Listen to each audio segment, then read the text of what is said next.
बच्चों, शिवाजी की पाठशाला में आपका स्वागत है। बच्चों, आज मैं विज्ञान कक्षा 6 इकाई 6 जीव जगत के आगे जो है आपको पढ़ाने जा रहा हूँ। तो बच्चों, इससे पहले मैंने आपको पढ़ाया था कि सजीवों के लक्षण क्या होते हैं, और उन सभी सजीवों के लक्षणों के बारे में मैंने आपको जंतुओं के और पौधों के दोनों के बारे में बताया था, जिसमें पोषण की क्रिया के बारे में पहले बताया, क्योंकि पोषण की क्रिया के बगैर कोई भी मनुष्य, कोई भी जंतु, कोई भी पौधा जीवित नहीं रह सकता है। उसके बाद श्वसन के बारे में बताया, जिसके द्वारा हम ऑक्सीजन को ग्रहण करते हैं और कार्बन डाइऑक्साइड को बाहर छोड़ते हैं। और इसी प्रकार से उत्सर्जन की क्रिया के बारे में बताया, जो भी हम भोजन को ग्रहण करते हैं, पोषक तत्वों को प्राप्त करते हैं, उसके बाद उत्सर्जन की क्रिया होती है, जो कि अपशिष्ट पदार्थों को बाहर निकालने की प्रक्रिया है, जो कि पौधों में भी होती है और मनुष्य के अंदर भी होती है और जीव जंतुओं में भी होती है। जैसे कि गोंद जो हम लोग देते हैं, हींग जो हम लोग खाते हैं घरों के अंदर, वो क्या है बच्चों? वो एक तरह का उत्सर्जी पदार्थ है। उत्सर्जी पदार्थ जो है, इसको रेजिन भी कहा जाता है, और यही उत्सर्जी पदार्थ हम लोग घरों में खाने में इस्तेमाल करते हैं। हींग का संवेदनशीलता का भी एक हमने देखा कि संवेदनशील होते हैं जीव जंतु, पेड़ पौधे, छुई मुई का पौधा हमने यहाँ पर उदाहरण लिया था। इसके अलावा वृद्धि करते हैं सभी जीव जंतु, और प्रजनन की क्रिया भी सभी के अंदर होती है। तो ये सब जो है पिछली कक्षा में हम लोग पढ़ चुके हैं। लेकिन जीवन जो है हर एक जीव जंतु का एक निश्चित होता है। निश्चित जीवन अवधि के पश्चात मृत्यु हो जाती है हर किसी की, क्योंकि इस पूरे ब्रह्मांड में हर किसी की आयु क्या है, फिक्स है बच्चों। तो यहाँ पर हम ये देखेंगे, आज हम बात करेंगे जीवन अवधि की, यानी कि हर एक जीव जंतु की एक अवधि जो है वो निश्चित है, उसके बाद उसकी मृत्यु निश्चित है। लेकिन ऐसा होता है कई बार निश्चित मृत्यु जो है पहले भी हो जाती है। लेकिन हम बात करेंगे कि एक एवरेज लाइफ की, कि कौन कितना जीता है। ठीक है, चलिए देखते हैं। तो देखिए, बात करते हैं यदि बिल्ली की, तो बच्चों बिल्ली जो है वो 25 से 30 वर्ष तक जी जाती है। इसीलिए हम देखते हैं हमारे पास में बिल्लियाँ, बहुत पुरानी पुरानी बिल्लियाँ भी हमारे पास में होती हैं। तो मनुष्य की आधी उम्र की जो है बिल्लियाँ जी जाती हैं। घोड़ा भी इसी प्रकार से मनुष्य का साथ देता है 30 से 40 साल तक। ठीक है, यानी बिल्ली से ज़्यादा बच्चों कौन जीता है? घोड़ा जीता है। यदि हम एक क्रम में लेके चलें, तो हम एक क्रम देखेंगे यहाँ पर। तो लगभग देखिए यहाँ पर 20 से 25 साल तक बंदर है, और 25 से 30 साल तक बिल्ली है, और 30 से 40 साल तक घोड़ा है। और कुत्ता 16 से 18 साल तक जीता है। यानी हमारा जो साथ है वो कुत्ता 16 से 18 साल तक जीता है। और कुत्ता ही सबसे पहला प्राणी है जो मनुष्य के साथ रहता चला आया है। और हर घर में आपने देखा हुआ ट्रेंड होता है कुत्ते पालने का। कहीं ना कहीं कुत्तों से बड़ा प्यार करते हैं हम लोग, तो और जानवर से भी करते हैं, लेकिन कुत्ता पालतू जानवर है। तो 16 से 18 वर्ष ये हमारा साथ देता है, और 25 से 30 वर्ष बिल्ली हमारा साथ देती है, और 20 से 25 साल जो है लगभग बंदर। तो आप एक क्रम में याद कर सकते हैं, 20 से 25 साल बंदर है, 25 से 30 साल जो है बिल्ली है, और 30 से 40 साल आपका घोड़ा है। और कुत्ता लगभग 20 साल से नीचे, यानी 16 से 18 साल है। उसके बाद देखिए, सब मनुष्य की कहानी है, मनुष्य से जुड़ी हुई हैं।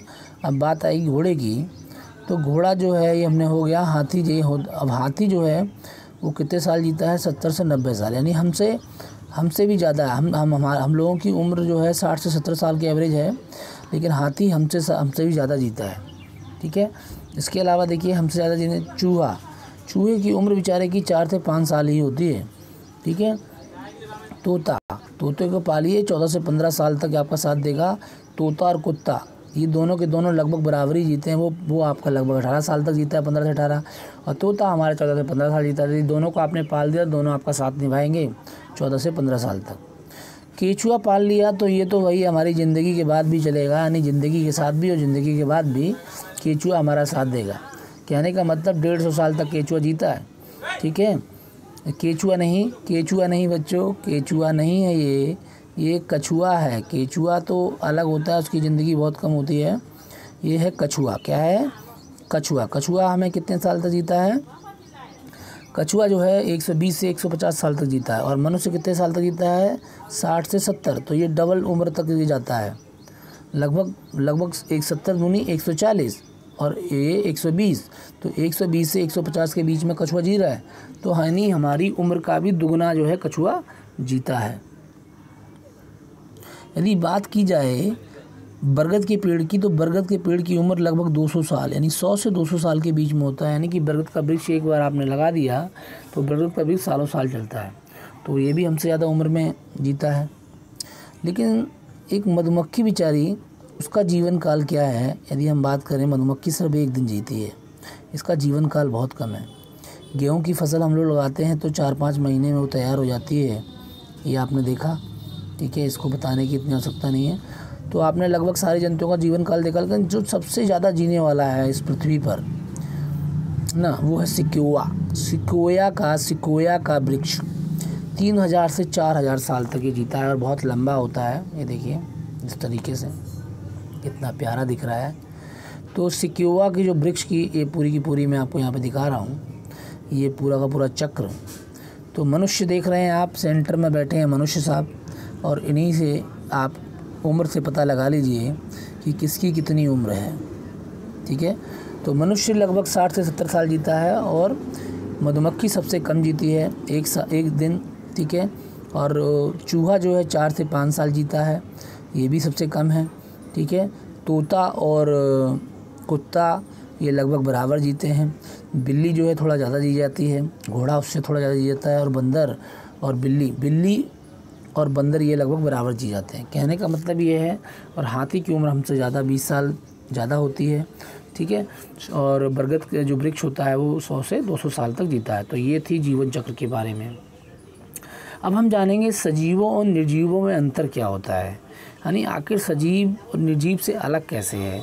देखिए, इसको समझाने के लिए बच्चों आप आसपास में देखेंगे कुछ चीज़ें ऐसी होती हैं जिनमें किसी प्रकार की कोई हलचल नहीं होती, जिनमें किसी प्रकार की कोई वृद्धि नहीं होती, जिनमें किसी प्रकार का प्रजनन नहीं होता है। यानी कि जो सजीवों के लक्षण होते हैं, वो सजीवों के लक्षण यदि आपको किसी चीज़ में ना दिखाई दें तो वो निर्जीव कहलाती है। जैसे रोड पे पड़ा हुआ एक पत्थर, वो पत्थर सालों साल ऐसे ही रहेगा, उसमें किसी प्रकार की वृद्धि नहीं होगी, वो श्वसन की क्रिया नहीं करेगा, वो प्रजनन नहीं करेगा, अपने जैसे बच्चों को जन्म नहीं देगा, वो सांस नहीं लेता है।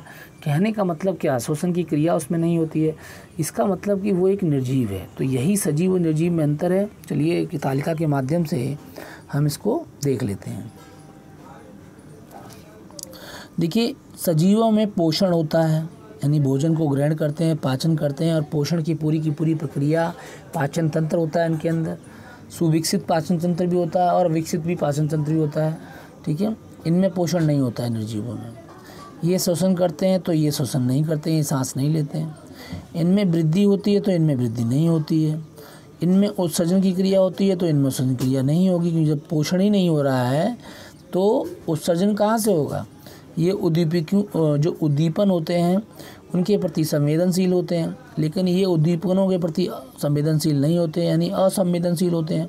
इसमें प्रजनन की क्रिया होती है और इसमें प्रजनन की क्रिया नहीं होती है। बस इतना सा अंतर है, इसको समझना है आपको, ठीक है।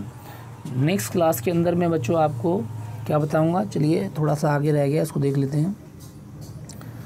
तो आपने जाना कि उपरोक्त लक्षणों के आधार पर सजीवों और निर्जीवों को सरलता से पहचाना जा सकता है। दरअसल जीवन के ये सभी लक्षण शरीर का निर्माण करने वाली छोटी छोटी संरचनाओं से संचालित होते हैं, जिन्हें हम कोशिका कहते हैं। आइए हम कोशिका के बारे में विस्तार से जानें। देखिए, कोशिका के बारे में थोड़ी सी जानकारी हम आपको देंगे, लेकिन नेक्स्ट लेक्चर में देंगे।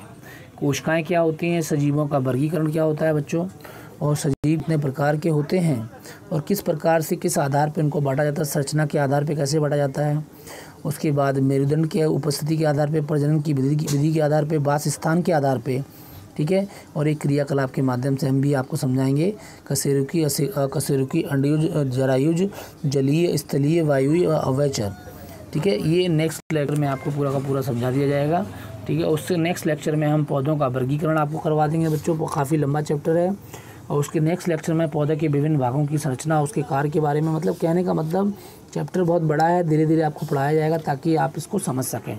क्योंकि देखिए बच्चों, हमारा जो कोर्स था, लगभग जो कोर्स है हमारा, वो अप्रैल के महीने में 2 चैप्टर थे, मई के महीने में 1 और अक्टूबर के महीने में, इसके अलावा मई और जून तो आपकी छुट्टियां, तो जुलाई में आपको तंतु से वस्त्र तक और जीव जगत तक था। और इसके अलावा ये जो लेसन नंबर 6 है हमारा, जीव जगत, ये जुलाई में है, ठीक है।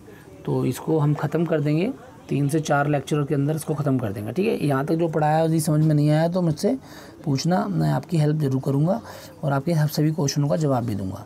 थैंक यू वेरी मच बच्चों फॉर वॉचिंग दिस वीडियो।